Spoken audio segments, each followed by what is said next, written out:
अगर आपने अपने इमेजेस को चैट जीपीटी और जेमिनाई पे अपलोड करके डिफरेंट इमेजेस बनाए हैं तो ये वीडियो आपके लिए होने वाली है, क्योंकि आज मैं आपको बताने वाला हूँ कि कैसे ये जो एआई मॉडल्स है वो आपके फोटोज और डेटा को ले करके कैसे ये डिफरेंट फॉर्म्स जैसे गिबली आर्ट और जो भी रिसेंट अभी ट्रेंड चल रहा है उसमें ये कन्वर्ट कैसे करता है। बेसिकली हम ये समझने वाले कि कैसे ये जो एआई मॉडल्स है वो इमेज टू इमेज काम करता है, कैसे आप अपने इमेज को दे देते हो तो वो सेम इमेज आपको डिफरेंट फॉर्म्स में देता है। देखो बेसिकली होता क्या है कि नॉर्मली जब भी हम एआई से इमेज जनरेट करते हैं तो हम उसमें टेक्स्ट प्रॉम्प्ट्स लिखते हैं, बट इमेज टू इमेज में आप एक बेस इमेज देते हो और एआई उसी को ट्रांसफॉर्म करता है।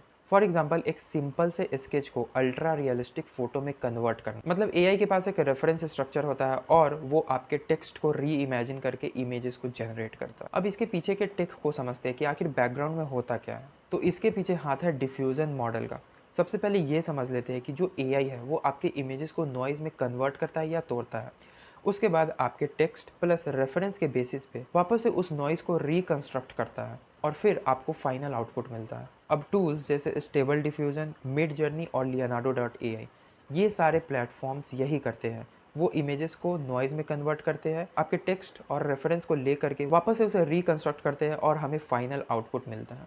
अब इसके पीछे स्टाइल ट्रांसफ़र भी रिस्पॉन्सिबल होता है। अब ये स्टाइल ट्रांसफ़र क्या है? अब स्टाइल ट्रांसफ़र एक पॉपुलर टेक्निक है जिसमें एआई की इमेज की स्टाइल वो दूसरे पे अप्लाई करता है। फॉर एग्जांपल मोनालिसा की पेंटिंग को कन्वर्ट कर दो फ्यूचरिस्टिक नियॉन साइबरपंक स्टाइल में।